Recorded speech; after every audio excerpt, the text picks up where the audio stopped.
여기 서 있는 요 까맣게 이렇게 서 있는 부분이 사도 바울의 동상이라고 그래요. 그래서 아주 키가 조그맣고 저처럼 이렇게 머리가 별로 없습니다. 그리고 이렇게 날씬한 아주 깡마른 그런 최고의 사람들이었던 걸 이제 볼 수가 있었습니다. 자, 오늘 우리 사도행전 17장을 보면서 우리는 암바볼리와 아볼레니아를 그냥 지나쳤지요. 그리고 데살로니가에 가서 믿는 사람들도 있고 안 믿는 사람들도 있고 소요가 일어났습니다. 그리고 지금 오늘 베레아에 가게 되는데, 여러분 잘 아시는 대로 설교 많이 들으셨던 대로 이 베레아 사람들은 아주 말씀을 잘 듣고 깊이 연구하고 잘 따르는 사람들이었습니다. 그러니까 여기까지만 보면은 사도 바울은 항해를 하면서 그냥 지나간 데도 있고, 또 거기 서서 복음을 전하고 말썽을 일으켜서 사람들과 다툼이 일었던 데도 있고, 또 지나가면서 보면 오늘은 복음을 전해서 교회가 잘 성장하는 데도 있습니다. 이렇게 보면 세 가지 모델인데, 그냥 지나간데, 다툼이 있는데, 잘 성장하는데, 오늘날 우리가 살아가는 교회의 그 모습과 같은 것 같아요. 그래서 복음을 전하다 보면 어떤 사람들은 전혀 안 받아들입니다. 안 받아들입니다. 또 어떤 사람들은 받아들이긴 받아들이는데 잘 자라지 않고 그냥 말썽을 잘 부립니다. 또 어떤 사람들은 아주 복음을 잘 받아들이는 사람들을 보게 되는데, 사도행전 17장을 보면서 여러 가지 교회의 모습을 보면서 우리 자신의 모습을 비춰볼 수가 있습니다. 그리고 이제 다음 주에 우리가 공부하는 이 아덴은 아주 전혀 다른 이런 경험을 이제 하게 됩니다. 뿐만 아니라 여기에서 이 선교팀이 오늘은 세 개로 이제 나누어지는 그런 과정을 보게 됩니다. 아시는 대로 누가는 빌립보에 남아 있습니다. 빌립보 간수가 구원받고 거기 교회가 생겼는데 누가가 거기 남아 있습니다. 그러니까 16장을 지나고 17장으로 오면서 우리라는 말이 전혀 없지요. 그래서 거기 16장에는 우리라는 말이 있었습니다. 우리가 하물에서 누가가 거기 있었다는 것을 표시하는데, 이제 17장에 넘어오면서 우리라는 말이 다 없어지고 그들이 이렇게 말하는 걸로 봐서 누가는 거기 남아 있었습니다. 우리도 얘기할 때 그러잖아요.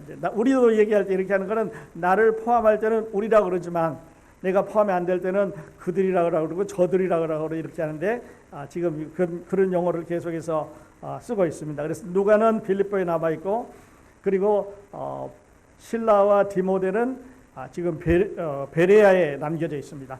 그리고 바울은 아덴으로 떠나는 이런 이제 세 그룹으로 분산이 되는 이런 과정을 이제 봅니다. 자, 말씀을 이제 보면서 늘 리즈닝을 해봅니다. 왜 이럴까? 여기에는 내가 알고 싶은 것, 내가 모르는 게 왜 이렇게 됐을까 하는 질문을 하나님 앞에 이제 해봅니다. 먼저 거기 근처에 많은 다른 도시들이 있었을 텐데 왜 데살로니가에서 베레아로 갔을까 하는 질문입니다. 베레아 말고 그 위에 있는 그 옆에 있는 더 큰 도시도 있고 더 오래된 도시도 있었는데, 이건 베레아는 그렇게 큰 도시가 아니거든요. 이게 작은 도시인데 왜 선교팀이 베레아로 향해서 갔을까 하는 질문을 먼저 해보는 거예요. 근처에 다른 도시는 왜 안 갔을까? 그러면 누가는 왜 거기에 갔다는 말을 설명을 안 합니다. 그러니까 바울이 선택해서 갔는지, 아니면 거기에 있는 형제들이 그리 가라 그랬는지, 안 그러면 누군가의 그 영향을 받아서 갔는지 말하고 있지 않습니까? 그러니까 사도행전을 우리가 읽을 때 사도들이 움직여가는 거지만, 그러나 이 사도들이 움직여가는 것을 모니터하고 그 배의 선장은 누구냐면, 바울이 지금 운행하고 있는 이 배의 선장은 누구냐면 성령님이시기 때문에 하나님이 움직여 가십니다. 그러니까 어떨 때는 서라 그러고, 어떨 때는 가라 그러고, 어떨 때는 그냥 지나가라 그러고, 어떨 때는 힘들지만 거기 가서 머물라고 하는 것은 배 선장이 항구에 자기가 마음대로 정해진 대로 됩니다. 그리고 그 안에 어떤 일이 준비되어 있는 것을 우리가 배우게 그렇게 됩니다. 자, 그렇다면 또 하나 질문해 보죠. 자, 빌립보에 갔을 때는 빌립보서가 기록됐습니다. 갈라디아 갔을 때는 갈라디아서가 기록됐습니다. 지난주에 데살로니가 갔을 때는 데살로니가 전서하고 데살로니가 후서가 기록이 됐습니다. 자, 그렇다면 베레아서는 왜 없을까? 여러분 어떻게 생각하십니까? 베레아도 편지를 하나 이렇게 좋은 교회니까 써서 보낼 것 같은데 왜 없었을까요? 만일에 있었다면 더 자세한 내용을 알 수가 있었을 텐데, 거기 이제 한 사람이 나중에 그 바울을 열심히 따라다니는 한 사람이 나왔습니다만은 그 사람 외에 누군가가 또 거기 교회를 세우면서 수고한 사람들의 모습을 알 수 있을 텐데 또 바울이 그들에게 주고 싶은 말이 있었을 텐데 왜 없을까 이런 생각을 또 한번 해 보게 되는 거죠. 그 다음에 또 하나는요. 자, 본문에서 보셨습니다만은 바울이 어느 지역에 가든지 설교할 때 그 설교의 내용이 기록이 되어 있습니다. 데살로니가에 갔을 때는 지난주에 말씀을 드렸습니다만 바울이 관례대로 그들에게로 들어가서 새 안식일에 성경을 가지고 강론하여 뜻을 풀어 그리스도가 해를 받고 죽은 자 가운데서 다시 살아나야 할 것을 말했습니다. 그러니까 예수 그리스도의 부활에 대해서 말했습니다. 자, 철학자 여러분, 철학은 이런 것입니다. 그런데 죽은 사람은 못 살리지 않습니까? 이게 여러분이 믿는 철학과 우리가 믿는 생명과 다른 것입니다. 그래서 거기 그 메시지의 내용이 기록이 되어 있습니다. 그런데요, 여기에는 그런 내용이 없습니다.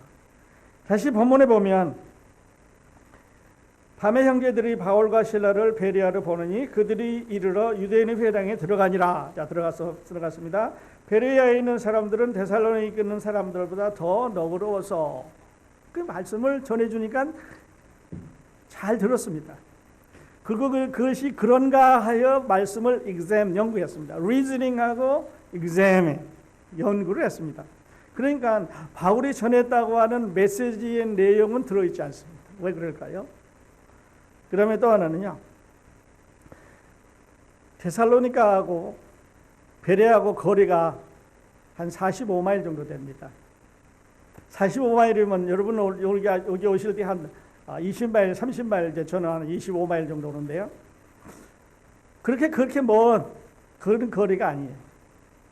그런데 데살로니가 사람들은 와일드하고 여기에 있는 베레아 사람들은 특성적으로 아주 온순했습니다. 물론 양쪽에 다 유대인이 많이 살고 있었습니다. 그러니까 회당이 있었지요. 그러니까 유대의 영향을 받았을 거고 그리스 문화권 간에 들어있는 것은 사실이에요. 그리고 45마일 거리에 떨어져 있는 이 도시의 사람들의 특성이 달라도 너무 다른 거죠. 하나는 아주 와일드합니다. 복음을 전하지 못하게 하고 깡패를 데리고 가서 부셨습니다. 그런데 다른 한쪽에서는 바울을 잘 모시고 나서 아주 천하의 유명한 사도 바울 선생이 전하는 말씀을 잘 듣고 나서 그러면 이분이야말로 예루살렘에서 온 사람이고 옛날에 바리새인이었고 성경 공부를 많이 했고 교회에 이제 선교 여행을 하고 있고 죽은 사람도 살려 있고 하나님의 사람으로 틀림없다고 하는 확인이 됐는데도 됐다. 바울이 전했으니까 됐다. 그렇게 하지 않고 뭘 봤어요? 성경을 봤습니다. 그리고 그 유명한 사람들이 정해준 메시지지만 그런가 하고 리즌을 해봤습니다. 왜 이럴까? 이런 말씀을 하셨는데 왜 그럴까 하고 질문을 하면서 거기에서 답을 성경에서 찾았습니다. 그러니까 바울보다는 하나님의 말씀에다가 우선을 뒀어요. 나중에 또 한번 말씀드리겠습니다. 저희도 이제 설교를 하게 되는데 열심히 설교하면 서목사 그렇게 얘기했으니까 그런가 보다 그렇게 하지 마시고 하나님의 말씀에 리즈닝을 해보셔야 돼요. 왜 그렇습니까? 그렇게 말씀하셨는데 왜 그랬을까라고 질문하면서 읽어보시라는데 이 베레아 사람들이 그랬다고 하는 거죠. 왜 더 너그럽냐는 거죠. 지리적으로 아닙니다. 문화적으로 아닙니다. 영향을 받은 거 아닙니다. 그렇다면 왜 그랬을까 하는 질문을 해보죠. 그 다음에요. 데살로니가 사람들이 베레아까지 쫓아왔습니다. 그래가지고 거기서 방해를 놓던 사람들이 베레아에 와서도 방해를 놓기 때문에 복음을 이제 전하지 못하겠는데 그렇다면 왜 쫓아왔을까? 자기네 도시도 아닌데 떠났으니까 됐는데 who cares 하지 않고 또 쫓아가서 이제 방해를 했습니다. 그 다음에요. 또 하나 다른 거는 자 보십시오. 사도행전 16장에 들어가서 맨 처음에 루디아라는 여자를 만났습니다. 이름이 나옵니다. 그 다음에 빌립보 간수라고 하는 사람의 이름은 없지만 특별한 사람이 있습니다. 그리고 지나가면서 데살로니가에 있을 때도 만난 사람을 야손이라는 사람이 기록이 되어 있습니다. 그런데 베레아 이 지역에 가보면 사람 이름이 하나도 안 나와 있어요. 메시지도 없고 사람 이름도 없고 그런데 열심히 들었고 잘 들었고 사람들은 따져서 물었습니다. 그다음에는요. 말씀드렸던데 형제들이 이제 데살로니가 온 사람들이 와서 이제 깡패들이 와가지고 못 전하게 하니까 데리고 갔습니다. 그런데 어디까지 갔느냐면 말씀드렸던 대로 14절에 보면 형제들이 곧 바울을 보내어 바다까지 가게 하되 실라와 디모데는 아직 거기 머물렀더라. 그렇게 바다까지 갔습니다. 여기서 질문은요. 배를 타고 가기 위해서 바다까지 간 건지 아니면 바닷가에까지 데려다 주놓고 자기들은 자기의 갈 길을 간 건지 알 수가 없어요. 그 다음에 설명이 없습니다. 근데 많은 성경학자들은 배를 타고 갔다 그러는데 그 다음에 보면은요. 15절에 보면 바울을 인도하는 사람들이 그를 데리고 아덴까지 이르러 그에게 실라와 디모데를 자기에게로 속히 오게 하라는 명을 받고 떠나니라. 그러니까 배를 타고 갔다면 배를 타고 얼마 동안 가니라 풍랑을 만나니라 뭐 순조롭게 가니라 이런 이야기가 있을 텐데 전혀 없습니다. 그러니까 바다까지 갔다가 육지로 갔었을 가능성도 있습니다. 아무도 이거를 우리에게 말을 해주고 있지 않습니다. 그러면요. 배를 타고 갔는지 육지로 갔는지 모르되 만일에 배를 타고 갔다면 또 다른 상황이 전개됐을 텐데 그런 이야기를 하고 있지 않습니다. 그러니까 보면서 많은 질문을 이제 하게 그렇게 되는 거죠. 자, 데살로니가와 베레아 말씀드렸던 대로 서로 사이드 바이 사이드 근처에 있는 도시입니다. 45마일 떨어졌으니까요. 두 달 다 로마의 점령지입니다. 그리고 그리스 문화권에 있습니다. 유대 사람들이 많은 회당 양쪽이 다 있었으니까요. 그런데 데살로니가 사람들은 복음에 갇혀져 있었고 베레아 사람들은 복음에 열려져 있습니다. 너그러운 마음이라고 그랬고요. 뿐만 아니라 여기 이게 다른 번역은 또 다르게 번역이 되었습니다만은 우리가 가진 번역들은 너그러운 마음, 어떤 때는 더 신사적이었다고 그랬고 어떨 때는 또 더 다른 번역으로 이렇게 주고 있습니다. 물론 다 거기 들어가는 그런 말이겠습니다만은 너그럽다는 말은요 한 가지로 되는 특성이 아니지요. 뭐 화를 잘 내는 사람이다. 그러면 화에다 붙이면 됩니다. 그 다음에 뭐 놀기를 좋아하는 사람이다. 오락에다 붙이면 되는데 이 너그럽다는 말은 잘 들어보십시오. 보는 데 따라서 달라집니다. 이 사람들은 이 너그러운 마음은 습관에서 생기는 거지요. 그러니까 우리가 말하는 인품이 우리 사람의 인품을 우리가 이야기할 때 인품이 뭐 하나로 말할 수는 없지 않습니까? 그래서 그 사람의 인품이 좋다는 말은 그 사람이 하고 있는 여러 가지 습관을 모아서 인품이라고 말합니다. 그 사람이 말하는 습관, 밥 먹는 습관, 인사하는 습관, 옷 입는 습관, 사람들과 대화하는 습관을 이렇게 볼 때 저 사람은 다른 사람을 봐도 하지 않아, 귀찮게 하지 않아. 옷도 다른 사람에게 뛰어나게 입는 것도 아니고 말할 때 돌출되는 것도 아니고 그 다음에 교양도 가지고 있는 지식이 있어서 잘 필요할 때 나타내니까 이런 사람 우리는 품위가 있는 사람이라고 말하죠. 교양 있는 사람이라고 말하는데 여기서 사도 바울이 쓴 베레아에 있는 사람들에게는 너그럽다 하는 말을 썼습니다. 그러니까 이게 재산도 많이 있었을 것 같고요. 그 다음에 옷도 아주 정장으로 잘 입었을 것 같아요. 말하는 것도 여유 있게 했을 것 같고 그리고 그 사람들의 소셜이 사회가 여유 있는 사람들의 모임이었을까 한번 그런 생각을 해봅니다. 뿐만 아니라 어떻게 보면 더 다른 인종들이 데살로니가에 있는 사는 사람들의 조상보다 베레아에 있는 사람들의 조상이 다르기 때문에 그렇다라고 생각을 해볼 수가 있어요. 그러니까 복음이 가는 데는요 어떤 지역이냐 어떻게 사느냐에 따라서 많이 달라지는 걸 우리가 볼 수가 있습니다.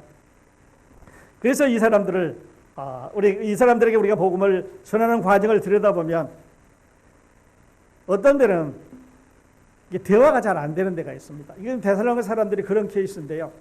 얘기가 잘 안 됩니다. 특별히 우리가 대화를 해보면 다른 종교를 믿는 사람들과 대화를 하면 대화가 잘 안 됩니다. 무슨 말씀이냐면 예를 들어서 불교 신자하고 얘기해보면 그저 세상 살아가는 얘기 이런 얘기지만 종교 얘기는 할 수가 없습니다. 대화가 막히는 거죠. 똑같은 그리스도인데 성경을 들고 다니는 사람들인데 이단들과 대화해 보면 대화가 안 됩니다. 예를 들어서 여러분 여호와의 증인 방문 많이 받으셨지만 여호와의 증인이라고 얘기해 보면 얘기 안 되지 않습니까? 또 몰명교 사람들이 그렇습니다. 다른 이단들하고 우리가 대화가 잘 안 되고 대화가 잘 안 되는 거는 베레아 사람들하고 좀 다른데 그들은 이야기를 잘 들어주고 그리고 연구를 했습니다.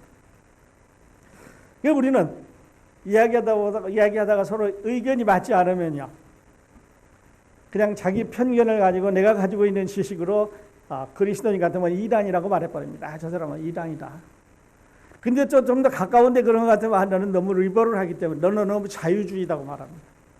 너는 너무 진보주의라고 말하고 너는 너무 보수적이라고 말합니다. 그래서 또 대화가 안 된다고 말합니다.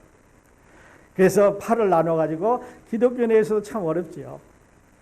그래서 내가 이 부분을 이제 묵상을 하면서 이 파하면 우리나라에 있는 이 파가 정말 많은 것 같아요. 여러분 아시는 대로 뭐 좌파도 있고 우파도 있고 뭐 보수파도 있고 진보파도 있고 설교 시간 하면 안 되는 말인 것 같습니다만 그러다 보니까 중도파도 있고. 근데요, 우리가 먹는 파는 뭐 양파, 대파, 골파, 쪽파, 실파, 움파, 조선파 뭐 많습니다. 그래서 우리는 어느 속에도 속하지 않는다. 우리 그리스도인들은 하나님의 나라 백성으로서 하나님께서 우리에게 주시는 말씀에 의해서 만족하고 살아가는 사람들이기 때문에 어떤 사람들이 만드는 이념에 종속하지 않는다는 거죠. 자유주의가 하는 것입니다. 우리가 거기에 필요한 것이 있습니다. 또 사회주의가 하는 것입니다. 우리가 거기에 필요한 것들이기 때문에 우리는 하늘나라 백성으로서 하나님의 시민으로서 살아가는 사람들이기 때문에 속하지 않는다는 거죠. 그러면 대화가 됩니다. 양쪽과 대화가 될 수가 있습니다. 그러나 한쪽에 딱 머물러 있으면 대화가 안 되는 거죠. 일단 정해주면 대화가 안 됩니다. 이 데살로니가 사람들과 베레아 사람들의 차이 중에 하나가 그런 게 아닌가 하는 생각을 해봅니다. 그러니까 이 사람들은 요즘 말하면 오픈 마인드입니다. 사람들의 이야기를 잘 듣습니다. 바울의 메시지를 간절한 마음으로 들었습니다. 리시브 했는데 그냥 리시브 받은 게 아니라 아주 이거하게 아주 경청을 했습니다. 이게 무슨 말을 하는 건가? 그러고 나서 이제 집에 가서 그런가 하고 연구를 했습니다. 위대한 성경학자, 아주 유명한 사람, 지금까지 그보다 더 유명한 사람이 없지요. 뭐 신약 성경을 14권이나 적을 정도로 유명한 사람이 하는 설교지만 그래도 성경에 그런가 했습니다. 그러니까 여러분도 이 하나님의 말씀의 권위를 이렇게 최고로 인정하면 하나님으로부터 축복을 받는 것 같습니다. 믿는 사람이 많았습니다. 본문에 보셨던 대로 유대인도 있었고 헬라인의 귀부인도 있었고 헬라인 남자들도 있었습니다. 그래서 헬라인의 귀부인들이 그 관리자들의 부인에게 복음이 들어가기 때문에 이제 헬라인의 이제 가정이 변하기 시작한 이런 과정을 이제 말씀을 하고 있습니다.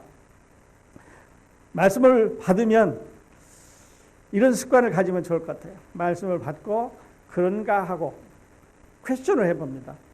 질문을 해보라는 거죠.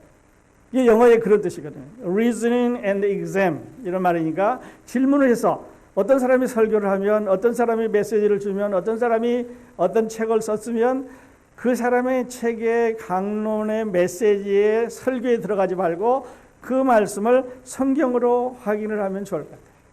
그러면 우리는 틀릴 일이 별로 없습니다. 근데 위험한 거는 한 사람 말을 듣고 그냥 그대로 쏠려가는 거죠. 다른 사람 말을 듣고 그대로 움직이게 되면 위험한 거죠. 성경으로 가야 되겠다. 우리 크로스포인트의 가장 큰 파워가 힘이 장점 중에 하나가 그거 아니겠습니까? 우리는 성경대로 보고 성경대로 믿는다는 거죠. 누구 말로 우리를 이렇게 움직여갈 수 없는 그런 거를 이제 우리가 당점을 하는데 나중에 한 번 더 말씀을 드리도록 하겠습니다. 그래서 야고보 선생은 이런 말을 했습니다. 저와 같이 한번 읽을까요? 야고보서 1장 22절로 23절인데 같이 한번 읽겠습니다. 큰 소리로 시작. 너희는 말씀을 행하는 자가 되고 듣기만 하여 자신을 속이는 자가 되지 말라. 누구든지 말씀을 듣고 행하지 아니하면 그는 거울로 자기의 생긴 얼굴을 보는 사람과 같아서 그 다음에 이어집니다. 제 자신을 보고 가서 그 모습이 어떠한지 잊어버리거니와 자유롭게 하는 온전한 율법을 들여다보고 있는 자는 듣고 잊어버리는 자가 아니요. 자, 맨 나중에 보면 그 행하는 일에 뭘 받으리라? 예, 복을 받으리라. 그러니까 우리가 복을 받으려면은요, 듣고 행한 데까지 가야 하나님이 복을 주신다고 그렇게 말씀을 하고 있습니다. 자, 말씀을 이제 그런가 하고 땅대로 갔는데요. 이렇게 우리가 늘 연구를 하면서 갔으면은 좋을 것 같습니다. 하나님께서 축복을 주시는 그런 비밀이죠. 자, 그 다음에 또 하나 볼 수 있는 거는요. 자, 데살로니가에 복음이 들어갔습니다. 데살로니가 복음이 들어가니까 깡패들이 나왔습니다. 또 베레아에 복음이 들어가니까 다시 깡패들이 들어왔습니다. 이거를 영적으로 다시 한번 보면은요. 하나님께서 복음의 문을 열면 바울과 실라를 통해서 거기에 복음을 전하면 성령께서 거기서 일하시면 반드시 사탄도 일하기 시작한다. 사탄도 자기의 사역자를, 자기의 선교사를 거기 급히 파견합니다. 그래서 복음을 못 전하게 하는 거예요. 근데 데살로니가에 문제가 생깁니다. 그래서 베레아에 또 와서 전하니까 사탄이 이곳에서 다시 선교사들을 선교팀을 보내가지고 막 못 전하게 그렇게 이제 하고 있는 걸 볼 수가 있어요. 이거는 우리 교회에서도 많이 경험하고 있는 그런 내용입니다. 열심히 복음을 전하다 보면 이렇게 그 어려움을 우리가 받게 그렇게 되는 거죠. 지금부터는 조금 다른 얘기입니다만 어느 분이 그 교회 성장에 어떻게 교회가 성장하냐 하는 걸 설문을 조사를 했는데요. 교회 성장하는 이유 중에 5%는 부흥회하고 연수회를 통해서 성장한다는 거죠. 그 다음에 8%는 프로그램을 통해서 교회가 성장하고요. 1%는 교회에 그냥 걸어 들어오는 사람에 의해서 성장한다. 그러니까 교회 문 열어놓고 들어오기를 기다리는 것은 1%밖에 안 된다. 10%는 담임 목사에 의해서 오는 거고, 그리고 이제 나머지 76%가 남는데, 이 76%는 누굴 것 같습니까? 가족하고 친구들하고 친척의 소개에 의해서 교회가 성장한다. 우리 한번 생각을 해보면 아마 맞는 말인 거 그런 것 같습니다. 자, 이제 데살로니가 사람들이 너그러워서 대화를 이제 잘했는데요. 대화를 잘하는 법. 세상에 있는 사람들이 이런 걸 열심히 배웁니다. 그래서 시험도 보고 또 뭐 가서 세미나도 받고 열심히 해요. 근데 우리 그리스도인들은 그냥 또 그렇게 하지 않다 보니까 좀 어려울 수도 있는데요. 제가 5가지를 소개를 해드리겠습니다. 아마 베레아 사람들도 이런 거를 잘 가지고 있었는지 몰라요. 교회 대화를 잘하는 법. 우리 교회에 이제 서로 성도님들이 모여서 대화하실 때 이렇게 하시면 좋을 것 같아요. 첫 번째는요. 남의 말을 잘 듣는 게 대화의 첫 번째 기술이에요. 그냥 열심히 들어주시는 거예요. 그냥 하고 싶은 말이 있어도 그 말 끝날 때까지 열심히 잘 들어주시는 거예요. 그러면요. 말하는 사람을 존중하게 됩니다. 그러면 말하는 사람이 나를 알아주게 돼요. 인정해주게 돼요. 근데 그냥 여기 얘기하고 있는데 내 말 하려고 막 거기 끼어들어가면 대화가 잘 안 돼요.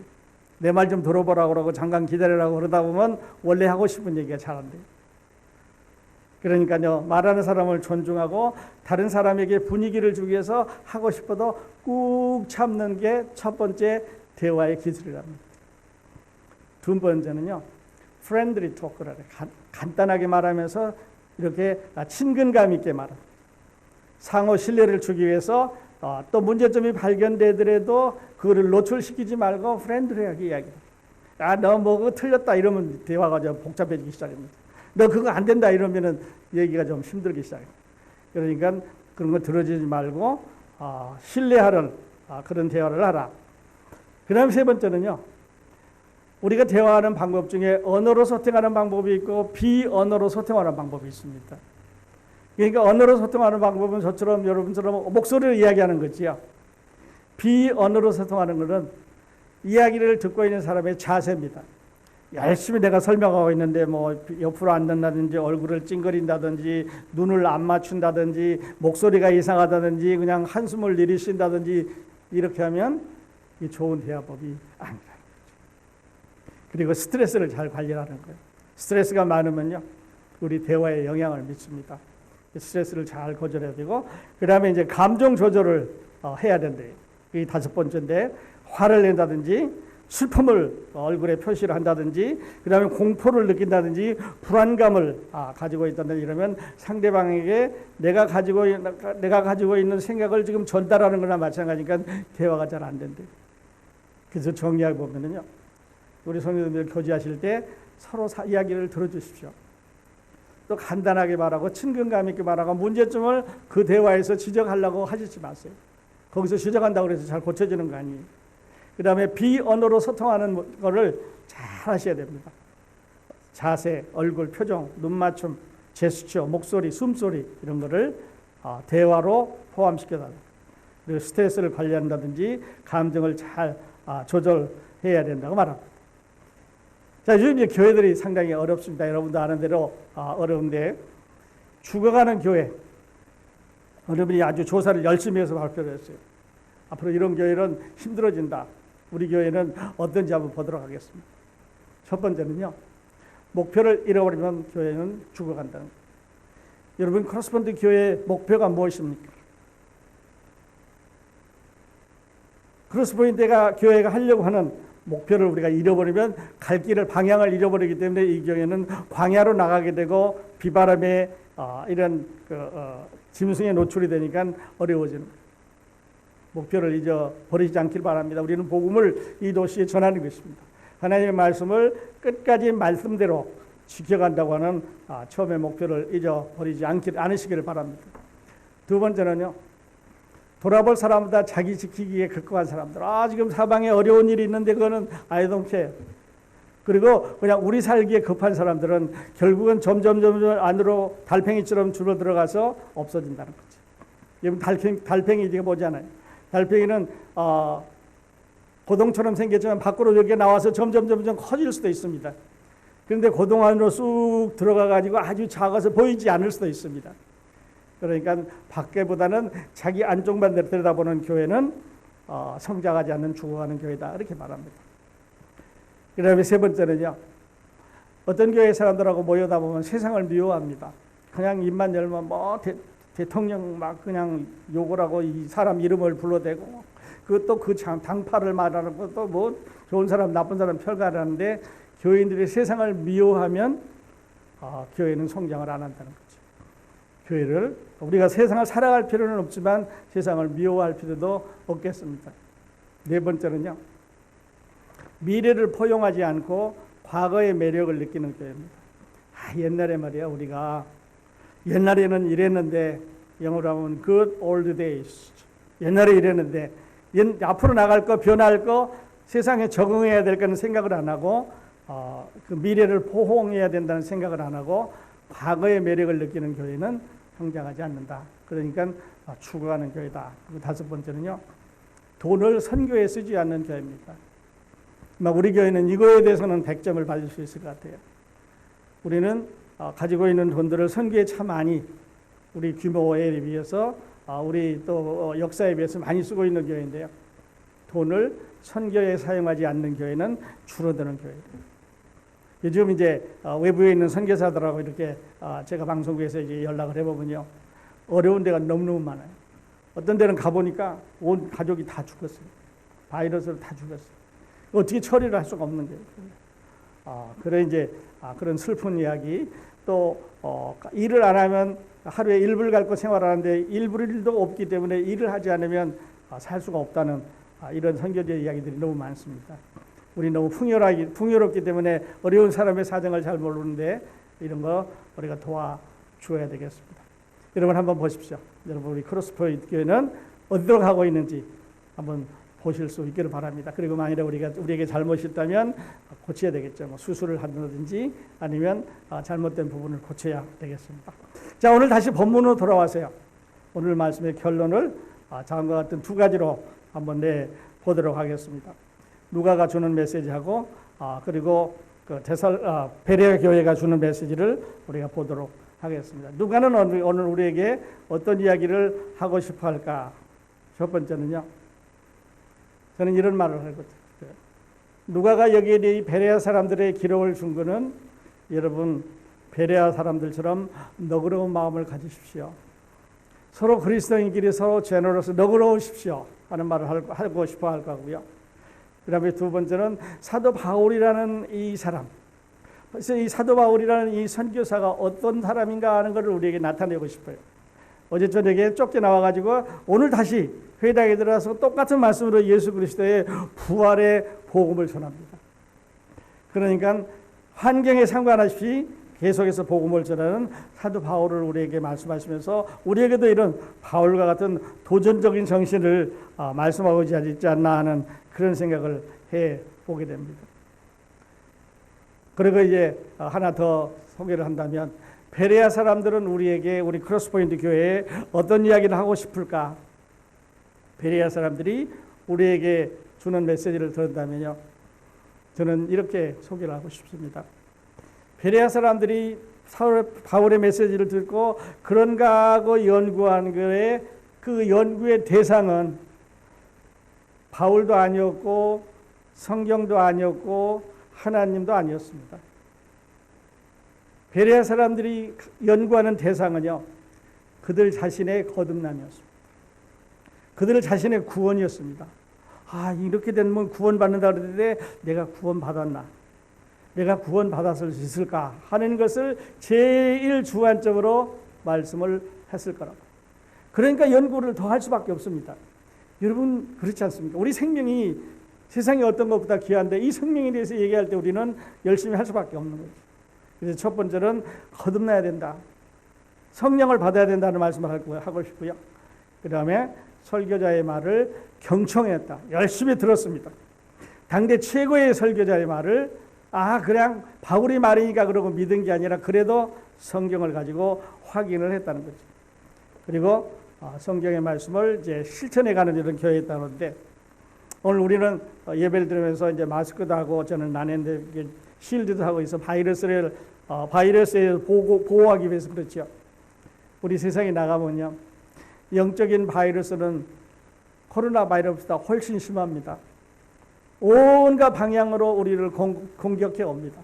정신적으로도 오지요, 또 육체적으로도 오지요, 아니면 감정적으로도 오지요, 아니면 교리적으로도 오지요, 친구들을 통해서, 친척들을 통해서 여러 가지 매체를 통해서 우리에게 들어옵니다.